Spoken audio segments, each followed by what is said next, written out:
பெரம்பலூர் வாக்காளர்கள் பாரிவேந்தர்களை மீண்டும் ஏற்றுக்கொள்வார்களா? அதுவும் தாமரை சின்னத்தில் அதுக்கான வாய்ப்பு இருக்கா? உறுதியாக ஏற்றுக்கொள்வார்கள். அதற்கான அறிகுறிகள் அத்தனையும் தெரிகிறது. தேர்தல் தேதி அறிவிக்கப்படுவதற்கு முன்னதாக உங்கள் கட்சி சார்பாக ரவி பச்சமுத்து அவர்கள் போட்டியிடுவதற்கு வாய்ப்பு இருக்கு அப்படின்னு தகவல் பரவலா பேசப்பட்டது. எங்களுடைய குடும்பத்தில் என்னை தவிர இப்போதைக்கு யாரும் அரசியல் வருவதற்கு தயாராக இல்லை. 2014 பாஜக சின்னத்தில் நின்று தோல்வியுற்றீங்க. ஆனா 2019 உதயசூரியன் உங்களுக்கு வெற்றியை தேடி தந்தது. ஆனா மீண்டும் தோல்வியை கொடுத்த சின்னத்தில் போட்டியிடுவதற்கு வேறு ஏதாவது காரணங்கள் இருக்கா? அப்படி ஒரு தொகுதிக்கு அவங்க திமுக ஓட்டு என்னை வெற்றி பெற பயன்பட்டு இருந்தால் தமிழ்நாட்டுக்கு அத்தனை தொகுதியிலும் என்னுடைய கட்சிக்காரர்கள் இருக்கிறார்கள். அந்த கட்சிக்காரர்கள் எல்லாம் இன்றைக்கி எங்கே நான் திமுகவில் இருந்த காரணத்தினால் அத்தனை பேர் அவங்களுக்கு வாக்களிச்சிருப்பான். அதையெல்லாம் கூட்டி கணக்கு போட்டிங்கன்னா அவர்கள் நான் வெற்றி பெற கிடைத்த திமுக ஓட்டுகளை விட அதிகமாக இருக்கும். உங்களுடைய நலத்திட்டங்கள் இங்கே வெற்றியை ஈட்டி தரும் அப்படின்னு ரொம்ப நம்பிக்கையாக சொல்கிறீங்க. ஆனால் KN நேருவுடைய மகன் அருண் நேருவுடைய போட்டி அப்படின்றது உங்களுக்கு சிக்கலை ஏற்படுத்தக்கூடிய வாய்ப்பு இல்லையா? நான் செய்ததை காட்டி வாக்கு கேட்குறேன். இவர் அப்பா செய்தது என்னன்னு சொல்லி கேட்பாங்க. இந்த நிமிஷம் வரைக்கும் நீங்கள் உதயசூரியன் சின்னத்தில் நின்று வெற்றி பெற்ற MP தானே நீங்கள்? சேஞ்ச் பண்ண போகிறேன்னு முதல்ல மோடிக்கிட்ட கேட்டேன். நீங்கள் யாரால் அனுப்பப்பட்டிருக்கிறீர்கள்? ஒரு கட்சியால் அனுப்பப்படவில்லை, மக்களால் அனுப்பப்பட்டிருக்கிறது. மக்களுக்கு நாம் மரியாதை செய்ய வேண்டும். ஆகவே நீங்கள் உறுதியாக நீங்கள் ரிசைன் பண்ணக்கூடாதுன்னு அவர் அறிவுரை சொன்னார். இல்லைன்னா 2 மாதத்துலேயே வெளியே வந்திருப்பேன். சமத்துவ மக்கள் கட்சி பாஜகவோடு தங்களை இணைத்துக் கொண்டார்கள். அதுக்கு நிறைய காரணங்களை சொன்னாங்க. அந்த மாதிரி உங்களுக்கு ஏதாவது எண்ணம் இருக்கா? இல்லவே இல்லை. நான் கட்சி நடத்தக்கூடிய சக்தியும் இருக்கிறது, கொள்கையும் நன்றாக இருக்கிறது, மக்கள் எங்களை ஆதரித்து கொண்டு வளர்ந்து கொண்டே இருக்கிறது. பேரலாக போவோம்.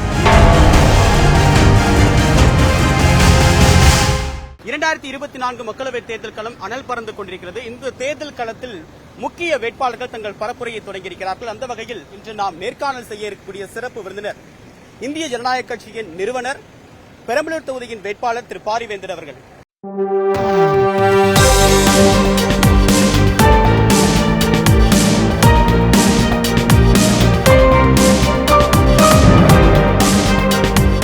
சார் வணக்கம். வணக்கம். பெரம்பலூர் தொகுதியில மீண்டும் போட்டியிடணும் அப்படின்ற முடிவு ஏன் எடுத்தீங்க? நான் 2014 இந்த தொகுதியில் போட்டியிட்டு கொண்டிருக்கிறேன்.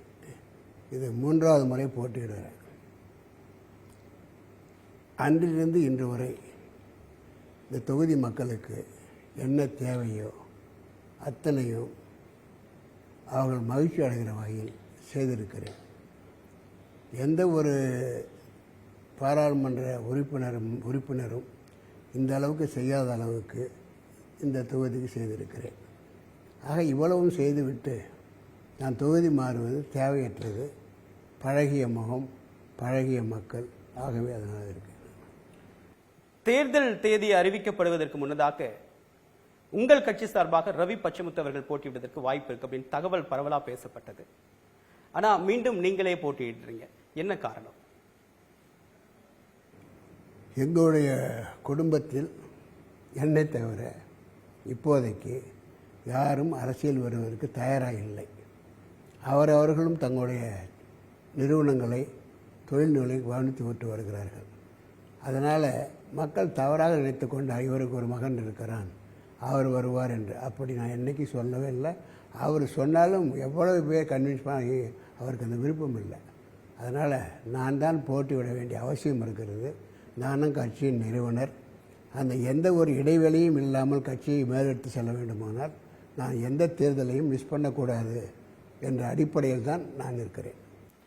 சின்னம் பற்றி நிறைய பேருக்கு நிறைய கவலைகள் இருக்கு. நீங்க அந்த மாதிரி எந்த விதமான கவலையும் படாம ஒரு தாமரை சின்னத்தில் போட்டிக்கிட்டுறீங்க, இது ஏன்? இருக்கிறதுலேயே இளமையான கட்சி, வயது குறைந்த கட்சி எங்கள் கட்சி தான்.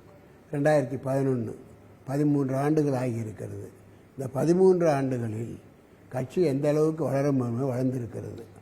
ஆனால் ஒரு கட்சி இன்னும் அதிகமாக வளர வேண்டுமானால் அந்த கட்சியில் இருந்த தலைவனோ 2ஆம் கட்ட தலைவர்களோ ஏதாவது தேர்தல் போட்டியிடுகிற போது வெற்றி பெற்று விட்டால், அது சட்டமன்றமாக இருந்தாலும் சரி, பாராளுமன்றமாக இருந்தாலும் சரி, வெற்றி பெற்று விட்டால் அந்த கட்சியில் இருப்பவருக்கு ஒரு நம்பிக்கை வரும். ஆமாம், இப்போ நம்ம வந்து எம்பி ஆகிற அளவுக்கு கட்சி வளர்ந்துருக்கிறது. அது அடையாளத்தை இன்னும் மேலும் கூட்டு செய்யும்.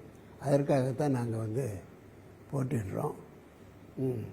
தாமரை, உதயசூரியன் சின்னம், மீண்டும் தாமரை, இப்படி வெவ்வேறு கட்சி சின்னத்தில் போட்டியிடல ஒரு தயக்கம் இல்லையா? தயக்கமே இல்லை. எங்கள் கொள்கை அடிப்படையில் பிஜேபி கொள்கையும் எங்கள் கட்சி கொள்கையும் 100க்கு 100 ஒரே மாதிரி தான். நான் அன்றைக்கு என் கட்சியோட கொள்கை இந்திய ஜனநாயக கட்சி. இந்தியாவில் ஜனநாயகம் இல்லை, அதை இப்போ நிச்சயமாக மீட்டெடுக்க வேண்டும். குடும்ப ஆட்சி அதிகரித்து வருகிறது. தமிழ்நாட்டில் மட்டுமல்ல, இந்தியாவில் அதிகரித்து வருகிறது. ஊழல் ஒழிய வேண்டும், லஞ்சத்தை ஒழிக்க வேண்டும் என்ற 2 கருத்துக்களை முன்னெடுத்து தான் நான் செஞ்சேன். பெண்களுக்கு சமையல் கொடுக்க வேண்டும், இதுதான் முன்னுரிமையாக செஞ்சேன். டாஸ்மார்க் மூடப்பட வேண்டும், இதுதான் கொள்கை. அந்த வகையில் நாங்கள் எங்கள் கொள்கையும் பிஜேபி கொள்கை எல்லா வகையிலும் ஒன்று. அது ஒரு தேசிய கட்சி. என்னுடைய பார்வை தேசிய பார்வை. யாரோ இங்கே இருக்கிற ஸ்டேட் பார்ட்டியோடு சேரதை விட தேசிய கட்சியோடு சேருவது கொள்கைக்கும் உடன்பாடாக இருக்கிறது, எனக்கும் மனநிறைவு தருகிறது. தேசிய பார்வை தான் என்னுடைய பார்வை, பாஜகவுடைய பார்வை அதுதான் அப்படின்னு சொல்லியிருக்கீங்க. 2014 பாஜக சின்னத்தில் நின்று தோல்வியுற்றீங்க. ஆனா 2019 உதயசூரியன் உங்களுக்கு வெற்றியை தேடி தந்தது. ஆனா மீண்டும் தோல்வியை கொடுத்த சின்னத்தில் போட்டியிடுவதற்கு வேற ஏதாவது காரணங்கள் இருக்கா? ஒன்றை புரிஞ்சுக்கணும். 2014 தேதி நான் தோல்வியுறவில்லை, வெற்றி பெற்றிருக்கிறேன் என்னுடைய பார்வையில். அந்த நேரத்தில் திமுக அதிமுக இல்லை, பிஜேபியோடு இல்லை, நான் பிஜேபியோடு இருந்தேன். அந்த நேரத்தில் திமுக பெற்ற வாக்குகள் 2,48,000. நான் வாங்கிய வாக்குகள் 2,40,000. திமுக இல்லை, அதிமுக எதுவுமே கிடையாது, இதே பிஜேபியோட. அது மட்டும் இல்லை, அந்த நேரத்தில் பிஜேபி இந்த அளவுக்கு வளர்ந்திருக்கவில்லை துவக்க காலம் தமிழ்நாட்டை பொறுத்தவரை. அதோடு மட்டுமில்லை, இப்போ இருக்கிற இந்த வெறுப்பு, முன்னாடி 2014 இருக்கிற அந்த வெறுப்பு உணர்ச்சி இன்றைக்கு மோடி மேல் இல்லை, குறைந்து வருகிறது.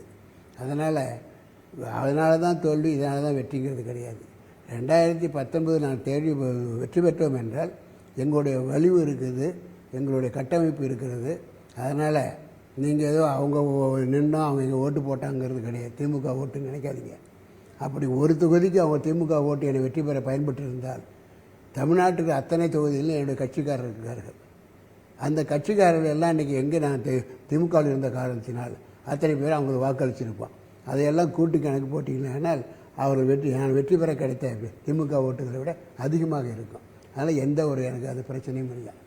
பாஜக அன்னைக்கு வளர்ந்து விட்டது அப்படின்னு ரொம்ப நம்பிக்கையோடு சொல்றீங்க. எதன் அடிப்படையில் வளர்ந்தது? வெளிப்படையாகவே தெரியுது. இன்றைக்கி மக்கள் முன்னாடியெல்லாம் நீங்கள் எத்தனையோ பிஜேபி கிளைகளே இல்லாமல் இருந்தது. இன்றைக்கி பூத் கமிட்டி போடுற அளவுக்கு எல்லாம் நான் நேரடியாக பார்க்குறேன். எல்லா பூத்து பெரம்பலூர் பகுதியில் இப்போ பூத் கமிட்டி எல்லாம் போடுற அளவுக்கு இருக்குது. நாங்களும் பூத் கமிட்டி போட்டோம், அவங்களும் பூத் கமிட்டி அந்த அளவுக்கு கீழ்வரை அந்த கட்சி வளர்ந்து போயிருக்கிறது. அதனால் வளர்ந்த ஒரு கட்சி, அதில் இப்போல்லாம் ஆர்வமாக இருக்கிறாங்க. அது மட்டும் இல்லாமல் நண்பர் இந்த தமிழ்நாட்டினுடைய மாநில தலைவர் சகோதரர் அண்ணாமலை அவர்கள் நடைபயணம் என் மக்கள் என் மண் பெரிய அளவில் இளைஞர்களை ஈர்த்திருக்கிறது.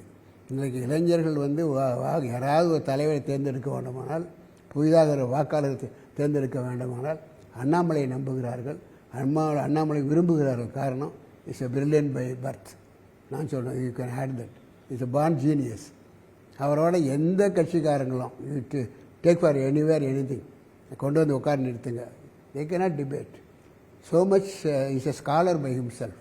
நான் சொன்னால் சரியாக இருக்கு, நான் அப்சர்வ் பண்ணுறேன்.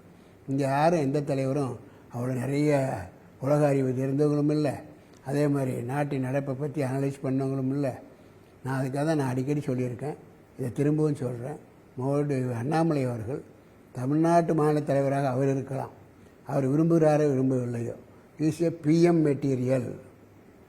இன்றைக்கு ஒரு நாள் ஒரு வேட்டி கட்டிய தமிழ்நாட்டில் இருந்து வருகிற பிஎம் ஆனால் அவர் தான், யாரும் அதை மறுக்க முடியாது. It will happen, may not be this election or that election, maybe after 5 elections, even 30 வருஷம் கழித்து கூட அவரை தேர்ந்தெடுக்க வேண்டிய அவசியம் வரும் பிஎம்மாக. ஏன்னா அவருக்காக இல்லை, நாட்டு நன்மைக்காக உறுதியாக அவர் தேர்ந்தெடுக்கப்படுவார். அண்ணாமலையை நீங்கள் பிரதமர் வேட்பாளராக ஏற்றிருப்பீங்க, பாஜக தலைமை ஏற்றுக்குமா?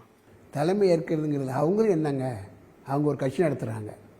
ஒரு நல்ல தலைமையை இப்பொழுது மோடி கிடைத்ததுனால்தான் உலக நாடுகள் இந்தியாவை மதிக்கிறது, இந்தியாவுடைய பெருமை நாட்டுக்கு தெரிகிறது. வெளிநாட்டு தலைவர்கள்லாம் என்னுடைய நாட்டிற்கு வாருங்கள் வாருங்கள் என்று அழைக்கிறார்கள். சில நாடுகளிலிருந்து மோடியை என்னுடைய பாஸ் என்கிறார்கள். சில பேர் மோடியினுடைய கால்கள் வந்து வணங்குகிறார்கள். இந்தியாவுக்கு பெருமை என்றால் நமக்கு பெருமை, தமிழ்நாட்டுக்கு பெருமை, ஒவ்வொரு இந்தியனுக்கும் பெருமை. ஆகவே அதெல்லாம் இவங்க சொல்கிற மாதிரி எல்லாம் கணக்கு இல்லைன்னு அந்த மைண்ட் செட்டிலிருந்து மாற்றிக்கல, மாறப்போகிறது. ஆனால் எடப்பாடி பழனிசாமி அவர்கள் அண்ணாமலை குறித்த வெவ்வேறு விமர்சனங்களை முன்வைக்கிறாரு. அவர் அரசியலுக்கு இப்போ வந்தவர் அப்படின்ற ஒரு பார்வையை முன்வைக்கிறார். இது நீங்கள் எப்படி பார்க்குறீங்க? நான் ஒரு சின்ன ஒரு கொஸ்டின் பண்ணி சொல்கிறேன். ஐஏஎஸ் படித்த ஒரு தம்பி கலெக்டர் ஆகி உள்ளே உட்காந்துருக்காரு, சரியா? அதே நேரத்தில் அந்த ஊரில் ஒரு பெரியவர் ஒரு கிளர்க்காக அந்த ஆஃபீஸில் வேலை பார்க்குறாரு. இதை ரெண்டும் எப்படி கம்பேர் பண்ணுறீங்க? ஒரு உயர் பதவிக்கு வரும்போது அறிவு, திறமை, போட்டி சமாளித்தல், மக்களுக்கு பதில் சொல்லுதல், இதுதான் வேணும். அது அதனால் நேற்று வந்து இப்போ அப்படி பார்த்தாக்கா எல்லாரும் பெரிய அனுபவம் தான். ஏன் நேற்று படித்து ஐஏஎஸை கொண்டு போய் முன்னாடி வச்சுக்கிட்டு செக்ரட்டரியாக வச்சுக்கிட்டு அவருடைய அறிவுரைக்கு வச்சு செய்கிறீங்க? அதை கட்சியும் அப்படி தான். கட்சியும் வந்து நல்ல அறிவாளர்கள் கிடைத்தால், திறமையானவர்கள் கிடைத்தால் நிச்சயமாக வந்துடுவாங்க. அது என்ன இருக்குது இப்போ? பெரம்பலூர் வாக்காளர்கள் பாரிவேந்தர்களை மீண்டும் ஏற்றுக்கொள்வார்களா? அதுவும் தாமரை சின்னத்தில் அதுக்கான வாய்ப்பு இருக்கா? உறுதியாக ஏற்றுக்கொள்வார்கள். அதற்கான அறிகுறிகள் அத்தனையும் தெரிகிறது. அது மட்டும் இல்லை, நான் வந்து ஒரு பள்ளிக்கூட மாணவனைப் போல இந்த எவ்வளவு நிதி வந்தது வெளிப்படையாக வெள்ளை பேப்பர் என்று சொல்ல அது மாதிரி மைய அரசிலிருந்து பாராளுமன்ற உறுப்பினருக்கு இந்த 5 ஆண்டு காலத்தில் 17 கோடி ரூபாய் வந்திருக்கிறது. நான் இந்தந்த தொகுதிக்கு இந்த பள்ளிக்கு இத்தனை வகுப்பறைகள் கட்டி கொடுத்தேன், இந்த பள்ளிக்கு வேறு மேல்நிலையத்தை கட்டி கொடுத்தேன், வகுப்பு அதே மாதிரி கழிவறைகள் கட்டி கொடுத்தேன். அதோடு மட்டும் இல்லாமல் எத்தனையோ எண்ணற்ற சமூக கூடங்கள், அதே போல் நியாய விலை கடைகள், அதே மாதிரி கம்ப்யூட்டர் சென்டர்ஸு இதெல்லாம் பண்ணி கொடுத்தேன். இதெல்லாம் புஸ்தகத்தில் இருக்குது. ஆக அந்த புத்தகத்தை பார்த்தீங்கனாலே ₹1 கூட மைய அரசு கொடுத்த நிதியை வீண் பண்ணாமல், அதில் ஒரு பைசா கூட யாரும் கை வைக்காத அளவுக்கு பார்த்து கொண்டு அத்தனையும் முழுமையாக சென்று சேர்ந்திருக்கிறது. அதுதான் ஒரு நல்ல அரசியல்வாதிகளும் எதிர்பார்க்கின்ற, குடிமக்கள் எதிர்பார்க்கிற ஒன்று. அது மட்டும் இல்லை, என்னுடைய சொந்த நிதியிலிருந்து 2019 தேர்தலில் நான் ஒரு வாக்குறுதி கொடுத்தேன். அந்த வாக்குறுதி என்பது மக்கள் நிறைய மகிழ்ச்சியோடு இருக்கிறார்கள். என்னுடைய பாராளுமன்ற தொகுதி பிற்பட்ட தொகுதி, படிப்பு மிக அவசியம். அதற்காக இங்கே என்னுடைய பாராளுமன்ற தொகுதியில் ஏழை குடும்பத்தில் பிறந்த அல்லது வறுமை கோட்டு கீழே இருக்கிற 1200 மாணவர்களை தேர்ந்தெடுத்து அவர்களுக்கு எஸ்ஆர்எம் பல்கலைக்கழகத்தில் உயர் படிப்பை கொடுத்திருக்கிறேன், உயர் பட்ட படிப்பை கொடுத்திருக்கிறேன். அந்த 1200 மாணவர்களும் இப்பொழுது பொறியாளர்களாக, இன்ஜினியர்களாக, இல்லை சட்டம் பயின்றவர்களாக, MBA படித்தவர்களாக, அதே போல் விவசாய கல்லூரி பட்டம் படிப்பவர்களாக இருக்கிறார்கள். அந்த குடும்பமெல்லாம் என்னை பார்க்கிறப்ப நெகிழ்ந்து போகிறார்கள். ஒரு குடும்பத்தில் வந்து ஒரு விளக்கேற்றி வைப்பதும், அந்த வீட்டுக்கு ஒரு பட்டதாரி படிப்பை பற்றி, மேல் படிப்பை பற்றி, அதுவும் தரமான பல்கலைக்கழகத்தில் படிக்கிற வாய்ப்பை நினைச்சே பார்க்க முடியாத குடும்பங்கள் பெருமையோடு தலைநிமிர்ந்து இருக்கின்றன. 42 பள்ளிக்கூடங்கள், பள்ளி வகுப்பறைகளும் கட்டி கொடுத்துருக்கிறதா உங்களுடைய குறிப்பில் மேற்கோள் காட்டிருந்தீங்க. சரி, உங்களுடைய நலத்திட்டங்கள் இங்கே வெற்றியை ஈட்டி தரும் அப்படின்னு ரொம்ப நம்பிக்கையாக சொல்கிறீங்க. ஆனால் KN நேருவுடைய மகன் அருண் நேருவுடைய போட்டி அப்படின்றது உங்களுக்கு சிக்கலை ஏற்படுத்தக்கூடிய வாய்ப்பு இல்லையா? நான் வந்து செய்ததை காட்டி வாக்கு கேட்குறேன். இவர் அப்பா செய்தது என்னன்னு சொல்லி கேட்பார். இவர் இன்னும் செய்ய ஆரம்பிக்கலை. இவருடைய அப்பாவுடைய விலாசத்தில் தான் இவர் இருக்கிறார். அப்பா என்னவாக இருக்கிறார், என்ன செய்திருக்கிறார், அவர் குற்றமற்றவரா என்பதை மக்கள் அதை நினச்சி பார்ப்பாங்க. இப்போ என்னுடைய பேக்ரவுண்டும் தெரியும், நான் செய்ததும் உங்களுக்கு ஒயிட் பேப்பர் கொடுத்துட்டேன். அவரை பொறுத்தவரை எங்கள் அப்பா மந்திரியாக இருந்தார், கை நீட்டாமல், ஊழல் பண்ணாமல், லஞ்சம் பண்ணாமங்க, எதுவுமே இல்லாமல் சுத்தமாக வெறுங்க வெளிப்படையாக இருந்தாரா? இல்லை. இன்றைக்கு நான் சொல்லவில்லை, இங்கே இருக்கிற மற்ற அமமுக மற்ற கட்சிக்காரெல்லாம் சொல்லுகிறார்கள், மண்டலில் பேசுகிறார்கள். சில ஆண்டுகளுக்கு முன்னால் இந்த மரியாதைக்குரிய மந்திரி நேரு அவர்கள் 2 ஏக்கர் வச்சுருந்தார், இன்றைக்கி 500 ஏக்கர் வைத்திருக்கிறார் எப்படி வந்தது என்று அவர்கள் கேட்கிறார்கள், மற்றவர்கள் கேட்கிறார்கள். அதே போல் எவ்வளவோ தொழில்களை நடத்துகிறார். அந்த நேரத்தில் பெரிதாக எதுவும் இல்லாத இவர் எப்படி பெரிய அளவில் வெளிநாடுகள் முதலீடு செய்கிறார் என்று அவர்கள் பேசுகிறார்கள். நான் எதை எதற்காக சொல்கிறேன் என்றால், அவருடைய மகன் இதையெல்லாம் சொல்லி கேட்பாரா? வேறு எதை சொல்லி கேட்பார்? எங்கள் அப்பா அரசியல்வாதி, இது ஒரு ஆதாரமற்ற குற்றச்சாட்டு அப்படின்னு அவங்க கடந்து போயிட மாட்டாங்களா? அதெல்லாம் நினைக்க மாட்டாங்க. இது அவங்க பார்க்குறாங்களே, இங்கே தொகுதியில் இருக்காங்க, அவங்களுக்கு எவ்வளோ நிலம் இருக்குது, என்ன பண்ணுறாங்கன்னு நமக்கு தெரியாமல் இருக்கலாம், உங்களுக்கு தெரியாமல் இருக்கலாம். அது ஒரு பெரிய ஊர் மக்களுக்கு தெரியாமல் இருக்காதுன்னா, அவர் அப்போ ஆரம்பத்தில் எப்படி இருந்தாங்க, இப்போ எப்படி இருக்கிறாங்க, அதெல்லாம் எங்கேருந்து வந்து கேள்வி கேட்க மாட்டாங்களா? அவர் சும்மா இருந்திருந்தால் பரவாயில்ல கட்சியோட. இன்றைக்கி அரசியலில் இருக்கிறீங்க. இந்த தமிழ்நாட்டினுடைய ஸ்டாண்டர்ட் இது என்னன்னு தெரியுமா? அமைச்சராக இருந்தாலும் வேறு பொறுப்பில் இருந்தாலும் ஊழல் செய்யாத ஒரு திமுக நண்பரை நீங்கள் பார்க்க முடியாது.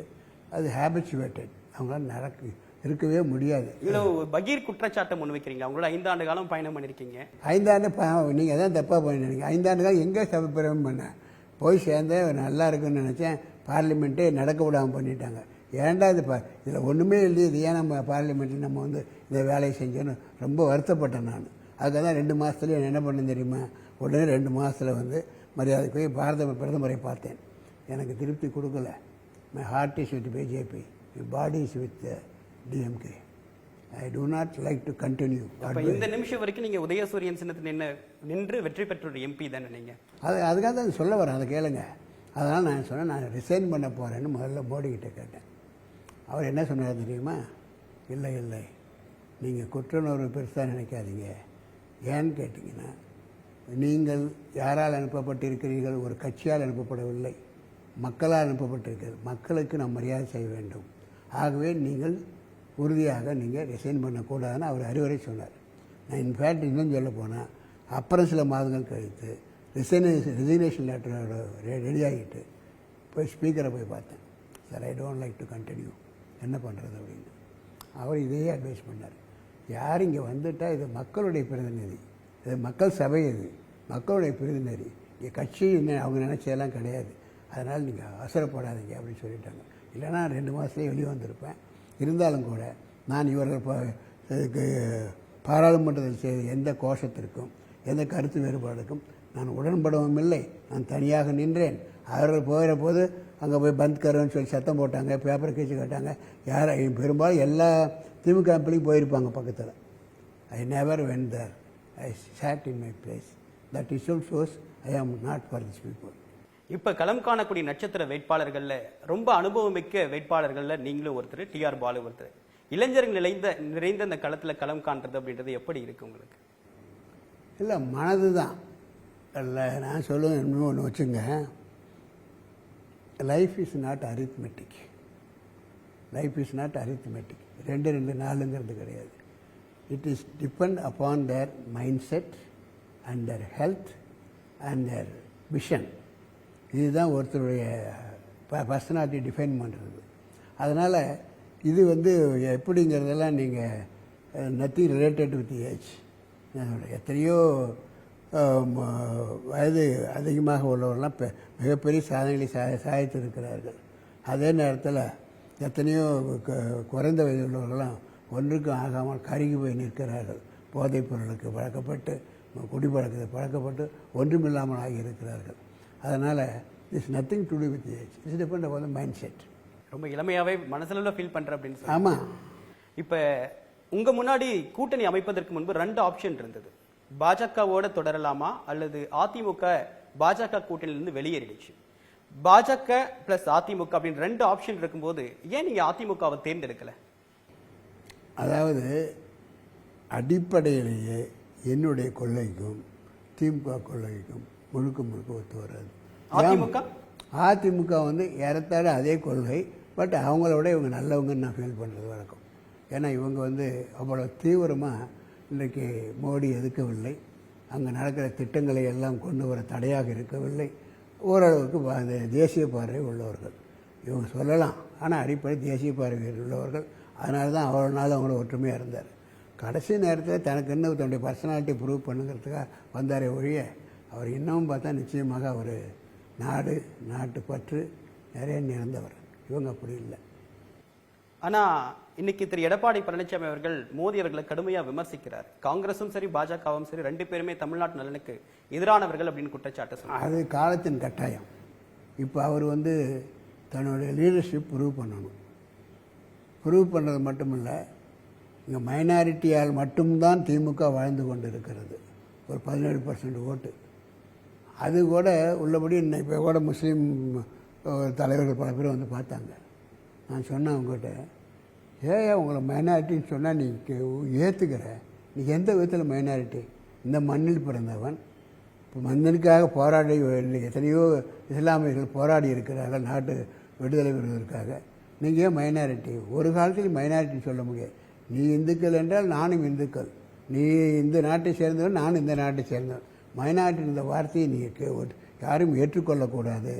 இது ஏதோ அவங்க தான் உங்களை பாதுகாவலர் மாதிரி நினச்சி அவங்கள ஏமாற்றிக்கிட்டு இருக்கிறாங்க. இவர்களை விட மோடி இந்தியாவில் பிறந்த அத்தனை பேரையும் எந்த மதமாக இருந்தாலும் போற்றுகிறார், பாராட்டுகிறார், ஒற்றுமையாக இருக்க வேண்டும் நினைக்கிறார்.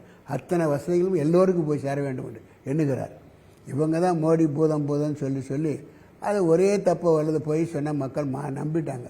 அது கொஞ்சம் கொஞ்சமாக தான் கரைச்சி எடுத்துக்கிட்டு வருவாங்க. இப்போ கரைந்து கொண்டு வருகிறது. என்னையும் இங்கே இருக்கிற இஸ்லாமிய சகோதரர்கள் பார்க்குறாங்க, ஐயா நாங்கள் புரிந்து கொண்டோம், நாங்கள் மைனாரிட்டி. அதான் நான் அவங்களுக்கு சொல்கிறது, நீங்கள் புரிந்து கொண்டீர்கள், பிஜேபி வாக்களிங்க, தாமரைக்கு அது ஒரு பகுதி. அதை விட அதிகமாக புரிய வேண்டியது, நீ மைனாரிட்டி வார்த்தையை ஏற்றுக்கொள்ளாதீர்கள், உங்கள் உரிமைகளை கேளுங்கள் அப்படின்னு தான் சொல்லியிருக்கோம். ஆனால் உத்தரப்பிரதேச முதலமைச்சர் தொடங்கி பல்வேறு மத்திய அமைச்சர்கள் வரைக்கும் இந்த சண்டை 80:10 அப்படின்னு சொல்லிட்டு ஒரு சூசகமா ஒரு நம்பர்ஸ் சொல்றாங்க. அது மைனாரிட்டியை பிரதிபலிக்கக்கூடிய விஷயம். நிறைய அரசியல் விமர்சகர்கள் சொல்றாங்க. நீங்க மைனாரிட்டின்னு சொல்ல மறுத்தாலும் உங்க கட்சி தலைமை அப்படின்றது அந்த மைனாரிட்டி அப்படின்றத மறுக்க. நான் சொல்றேன், நான் பெரும்பாலான கொள்கை பிஜேபியோட கொள்கை. அது அதற்காக எந்த காரணத்தை கொண்டும் இந்த மண்ணில் பிறந்த யாரையும் தூரப்படுத்த மாட்டேன். எல்லோரும் என் சகோதரர்கள், அவ்வளவுதான். இவர்கள் என் சகோதரர்கள் என்பதை நான் சொல்லுகிறேன். இல்லை என்று நீ சொல்லி நான் இல்லை என்று சொன்னால் அது உன்னுடைய பாவம். அது நான் ஒன்றும் பண்ண முடியாது. யாரோ ஒருத்தர் ஏமாற்ற நினைக்கிறான், அதற்காக நீங்கள் விக்டிம் ஆகாதீங்க அப்படிங்கிறது தான். அவங்க 80-20 சொல்லட்டும். அது அந்த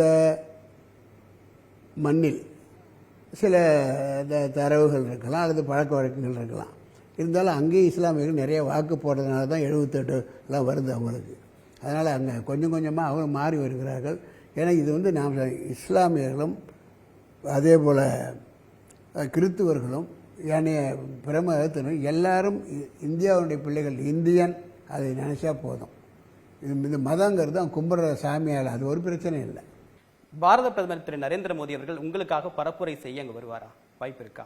வர வாய்ப்பு இருக்கிறது. அதேமாதிரி 13ஆம் தேதி என்று சொல்லுகிறார்கள். இன்னும் அதை உறுதிப்படுத்தவில்லை. நடக்கும் என்று எண்ணுகிறேன். சமத்துவ மக்கள் கட்சி பாஜகவோடு தங்களை இணைத்துக் கொண்டார்கள். அதுக்கு நிறைய காரணங்களை சொன்னாங்க. அந்த மாதிரி உங்களுக்கு ஏதாவது எண்ணம் இருக்கா? இல்லவே இல்லை. நான் கட்சி நடத்தக்கூடிய சக்தியும் இருக்கிறது, கொள்கையும் நன்றாக இருக்கிறது, மக்கள் எங்களை ஆதரித்து கொண்டு வளர்ந்து கொண்டே இருக்கிறது. பேரலாக போவோம். அவர்கள் கொள்கை அடிப்படையில் பிஜேபியினுடைய தோழமை கட்சியாகவே தொடருவோம். கடந்த முறை அவங்களால் கொடுக்க முடியாத காரணத்தால் இப்போ அவர்களும் விழித்து கொண்டார்கள். நானும் புரிந்து கொண்டேன். இப்பொழுது இந்த மாதிரி 4 சீட்டு 5 சீட்டு ஒருத்தர் வாங்கி அவங்ககிட்ட கொடுக்குற நிலைக்கு வரமாட்டாங்க. அவங்களும் இன்றைக்கு பெரிய அளவில் பிஜேபி வளர்ந்துருக்கிறது, பெரிய தோழர்களும் உண்மையாக இருக்கிறார்கள். ஆகவே இவங்ககிட்ட 5 வாங்கி அதில் கொடுக்க முடியுமோ முடியாதுங்கிற பிரச்சனை கிடையாது. வாரிசு அரசியலை தான் பாஜக கடுமையாக விமர்சனம் செய்து, உங்கள் கட்சியிலும் வாரிசு அரசியல் இருக்கு அப்படின்ற ஒரு பார்வை பரவலாக முன்வைக்கப்படுது. அதை பற்றி உங்களுடைய கருத்து என்ன? வாரிசு அரசியலை நானும் கடுமையாக எதிர்க்கிறேன், அதில் சந்தேகமே இல்லை. ஆனால் வாரிசு அரசியல் என்றால் என்று யாருக்கும் சரியான விளக்கமும் தெரியவில்லை. அதே மாதிரி டெஃபினிஷன் கொடுக்கல. இப்போ புரிஞ்சுக்கங்க. வாரிசு அரசியல் என்றால் ஒரே நேரத்தில் அப்பாவோ தாத்தாவோ பிள்ளையோ அக்கா தங்கச்சியோ பதவியில் இருந்து, ஆட்சி பதவியில் இருந்து அவர்கள் அரசு வரிப்பணத்தில் சம்பளம் வாங்கினால் அதுதான் குடும்ப ஆட்சி என்று புரிந்து கொள்ளுங்கள். குடும்ப கட்சிங்கிறது ஒரு கட்சியை 500 பேர் 1000 பேர் சேர்ந்து கூட குடும்பத்தில் கட்சி நடத்தலாம். அதனால் ஒன்றும் ஆக போகிறதில்ல. 10 பேர்த்துக்கு போல 12 பேர் சேருவோம், அவ்வளோதான். ஆனால் குடும்ப ஆட்சியில் நான் சொல்கிறது, நான் ஆட்சின்னு தான் சொல்கிறேன். குடும்ப கட்சியாக இருந்தால் ஒன்றும் பண்ண முடியாது. உதாரணத்துக்கு நம்ம உதயநிதி ஸ்டாலின் அவர் வந்து எல்லா குடும்பத்தில் எல்லாருமே இருக்கிறாங்க. கருணாநிதி குடும்பத்தில் கலைஞர் குடும்பத்தில் ஏகப்பட்ட சொந்தங்கள் இருக்குது. அவர்களாம் யாராவது கண்டு கொள்கிறார்களா? அதுக்கு மரியாதை இருக்கிறதா? கட்சியில் கேட்டால் அவன் ஸ்ட்ராங்ஸ் திமுகம்பாங்க. அது மரியாதை இருக்கிறதா? அதே மாதிரி மரியாதைக்குரிய நம்ம விளையாட்டுத்துறை அமைச்சர் உதயநிதி எம்எல்ஏவாக இருந்தார், மக்களால் தேர்ந்தெடுக்கப்பட்டவர். ஓகே, அவர் அமைச்சராவதற்கு முன்னால் இப்போது இருக்கிற மரியாதையில் 10% கூட இல்லை. எம்எல்ஏங்கிறது மட்டும்தானே ஒழிய அந்த அரசியல் ஆட்சிக்கு வந்து ஆட்சி பொறுப்புக்கே வந்து அங்கே கையெழுத்து போட்டு மக்கள் வரி பணத்தில் சம்பளம் வாங்குகிற வரைக்கும் அவருக்கு பெரிய மரியாதை இல்லை. ஆனா அந்த நபரை தானே அந்த தொகுதி மக்கள் 1 லட்சம் வாக்கு வித்தியாசத்தில் ஜெயிக்க வச்சாங்க. ஜெயிக்க வைக்கட்டும். நான் என்ன சொல்றேன், நான் அது மக்கள் கொடுக்கக்கூடிய அங்கீகாரமும் மக்கள் கூடிய அங்கீகாரம் பத்தாது. ஆட்சியில் பதவியில் கொடுத்தா மட்டும்தான் உங்களுக்கு அங்கீகாரம். இன்றைக்கு தேர்தலுக்கே போகாத ஒரு தொகுதியில் பல லட்சம் வாக்குகளை பெறக்கூடிய வாய்ப்பே இல்லை. தேர்தல் போட்டியிட அவனான்னு சொல்லி பல லட்சம் வாக்குகளை கொடுக்க தயாராக இருக்கிறார்கள். அவன் போட்டியிடுறது அர்த்தம் போட்டியிட மாட்டான். அந்த மாதிரி மக்களும் இருப்பாங்க. நான் சொல்லுவது, ஆட்சியில் பங்கு கொண்டு பதவியில் இருந்து அரசு வருவாயில் இருந்து சம்பளம் வாங்கினால் 1 பேரோ 2 பேரோ 3 பேரோ ஒரே குடும்பத்தில் அது குடும்ப ஆட்சி. முதல்ல இப்போ நிறைய கட்சிக்காரங்களுக்கும் தெரியல, மீடியாக்காரங்களுக்கும் தெரியல. இவன் குடும்ப ஆட்சின்னா அது தவறு. இது உங்களுக்கு நான் நேற்று தான் எனக்கு விளக்கி சொன்னேன். இது அவசியமாக இருக்குது, விளக்கமாக சொல்லுங்கள் அவங்களுக்கு. குடும்ப ஆட்சி வேறு, குடும்ப கட்சி வேறு. குடும்ப கட்சியில் ஒன்றும் பண்ண முடியாது. நீ வெளியே இருந்துக்கிட்டு அண்ணன் ரூல் பண்ணுறான், என் தம்பி ரூல் பண்ணுறான், அதெல்லாம் கண்டுக்க மாட்டான். அதே சமயத்தில் உங்களுக்கு நாளைக்கு ஏதாவது இல்லை, அவன் சம்பாதிக்கிற பணம் இவனுக்கு வந்துடுமே, வரட்டும், ஐடிக்காரங்க பிடிச்சி தள்ள போகிறான் உள்ள. அதனால் குடும்ப ஆட்சிங்கிறது கையெழுத்து போவதன் மூலமாக மரியாதை பெறுவது தான். அரசு சம்பளம் வாங்குவது தான் குடும்ப ஆட்சி. உங்களுக்கும் சொல்லுங்கள், மற்றவங்களுக்கும் இதை சொல்லுங்கள். It is a real tuition மாதிரி எடுத்துங்க, கிளாஸ் எடுத்துங்க. Tell all your media people, press people, குடும்ப ஆட்சி இஸ் டிஃபரெண்ட், குடும்ப கட்சி என்பது டிஃபரெண்ட். அதனால் ஒன்றும் பண்ண முடியாது. இறுதி கேள்வி சார், மத்திய அமைப்புகளை வச்சு அச்சுறுத்தி தான் நிறைய கட்சிகளை தங்கள் பக்கம் இருக்கிறாங்க அப்படின்ற குற்றச்சாட்டு பரவலா இருக்கு. இப்போ என்ன சொல்றாங்கன்னா, இவங்க இந்த இடியும் சிபிஐயும் ஐடியும் என்ன மோடி கண்டுபிடிச்ச பேராது. 50 60 ஆண்டு 47 நீங்கள் தான் ஆனீங்க. இந்த இதெல்லாம் எப்போ இருந்து வந்தது? அப்போ இருந்தே தான் இருக்குது. அவங்களுக்கு ஒரு அசைன்மெண்ட் இருக்குது, ஒரு வேலை இருக்குது. இன்றைக்கி வந்து எலெக்ஷனுங்கிறதுனால கிளாஸ் டீச்சர் போய் கிளாஸ் எடுக்காமல் இருப்பாங்களா? டிரைவர் தான் வண்டி ஓட்டாமல் இருப்பானா? ஒரு ஃபேக்ட்ரி இயங்காமல் இருக்குமா? அது செப்பரேட். நீங்கள் அது இது என்ன இப்படி கோர்த்துக்கிட்டு தன்னை காப்பாற்றிக்கிறது? நீங்கள் அவங்களுக்கு கடமை அது. ஏதோ ஒரு அமைச்சருக்கையில் இயங்குங்கிறது வேறு. ஆனால் அதே நேரத்தில் நீங்கள் இருந்தாலும் வர்றாங்க, இது எதுக்காக இருக்கலாம்? போய் பார்த்தாங்களே, பணம் எடுக்கலையே, அதெல்லாம் நோக்கம். பணம் வைத்திருந்தால் எடுக்கலாம், இல்லாவிட்டால் மற்றவனுக்கு பாடமாக அமையலாம்.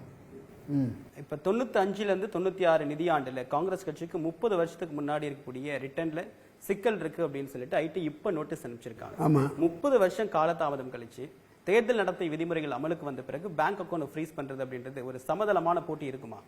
அதாவது ஐடி பற்றி ஏதாவது சட்ட திட்டங்கள் ஏற்கனவே இருக்கிறதா?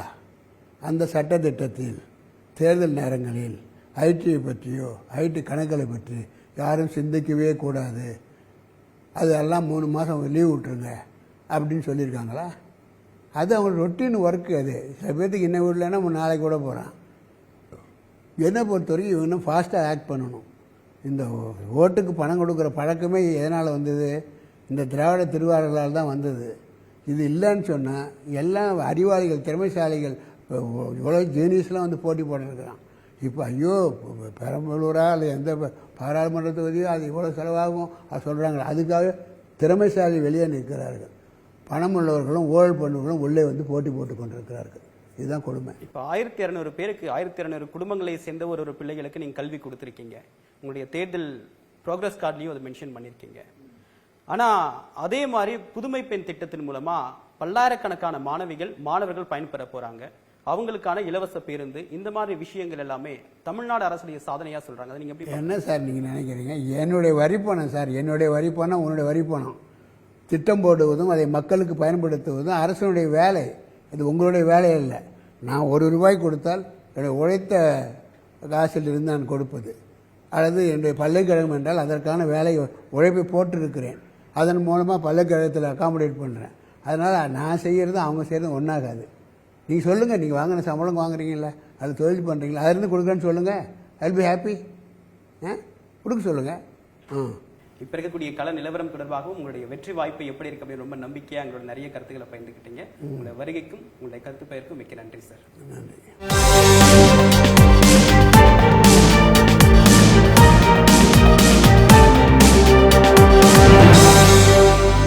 பெரம்பலூர் மக்களவை தொகுதி தமிழ்நாட்டுக்கே ஒரு முற்றிலும் ஒரு மாறுபட்ட அரசியல் பரிமாணத்தை கொடுக்கக்கூடிய தொகுதி அப்படின்னு சொல்ல முடியும்.